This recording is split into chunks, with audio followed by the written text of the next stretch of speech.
Good morning, everybody. Hope you all had a wonderful weekend and enjoyed that extra hour of sleep. Daylight savings got you. Still don't really quite understand daylight savings and why we have it, but okay, some things are just out of my realm. Let's jump right into it. High performers for last week and the challenge. Coming in number one for food, Applebaum. Great job, baby. He's doing like a real strict no sugar, no candy challenge for himself and doing awesome. Second place, Mama Tries. Great job, honey. Hope everything's going okay with the shoulder. I know we don't talk a lot, but you're still killing the game with nutrition, and that is every bit as important as the fitness game. Bronx Bomber. Great job, dude. Loved your recipe last week. You inspired me for this week's recipe. Check it out. Got that cauliflower stir fry. Really nice. And Charles Rio, CTR 1970, great job, homie. 24 days, kicking out like an 80% nutrition adherence. Nice job. For fitness, Magic Mike, Morning Magic, Mike leading the pack, coming in first. Second place, yours truly. Third place, Conley Global. Great job. I know you've been on the road like crazy, so congratulations. And again, Applebaum rounding out the top performers in fitness as well. Finally, for mindfulness, Morning Magic, again, great job. He's got this awesome habit. Magic Mike uses Evernote as a way to write down cool things that happen to him and being mindful throughout the day and writing down if something positive happens, which I love. I downloaded the app Evernote. I haven't started using it yet, but I love the ease and concept, and it's transferable between a number of platforms as well.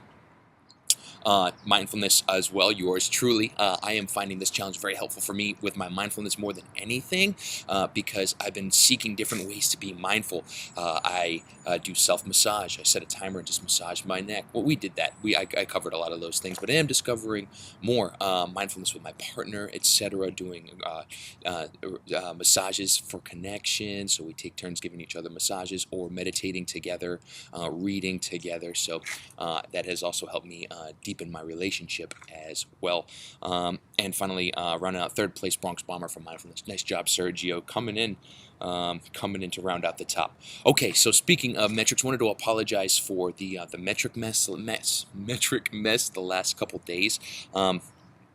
So the autoresponder program, which sends you off that evening email, believe it or not, it's not me sending you all an email every night, was only extended through November 1st on accident. Sorry about that. That's why you guys are the first. You're my beta testers.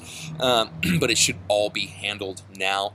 That errant one you got yesterday morning was just in response to me updating it, and the system was waiting for the next one to send off right away once I received it. So you should be all set there if you watch the video that I'm attaching below, which is how to update your metrics if you missed a day or missed a few days. I sent each and every one of you your missing dates. If you did not see that email, I implore you to check that out. That's where you'll start, and then you can backlog using the video I attached below to input those dates. It's simple. It just takes a second, but it's just you got to put the data points in. So that was an issue I'm very proud of. Thank you, Matt, for supporting me and getting that handled. I know for a moment it was tough to tell what days were missing for people, and it was kind of destabilizing and a little annoying if you missed a day and couldn't go back and track. So that should be handled now. We've tested it. It works.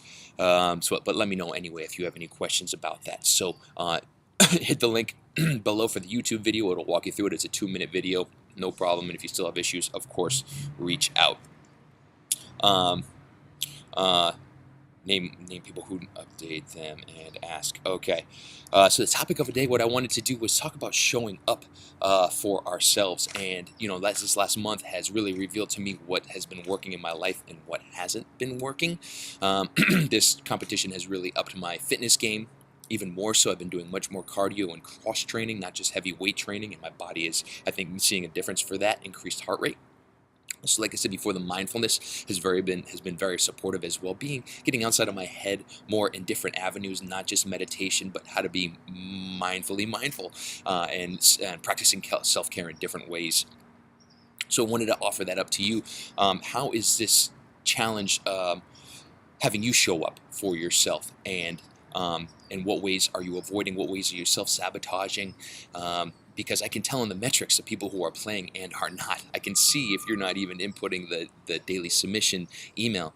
some of you challengers are really missing a lot of days, and I'm kind of like calling you guys out for not showing up for yourself, because if you can't respond to an email, I got to wonder, how are you responding in other parts of your life? Oh, much bigger: food, fitness, mindfulness. And I know you signed up for this challenge to get in the best shape of 2018, and it was my commitment to you to help you get in your best shape of 2018. So if I feel like I've been letting you down a little bit, letting you get away this far with not inputting your metrics, not showing up how you authentically are in your biggest way and biggest self. So I know who you are now. I know who's not showing up or inputting their information.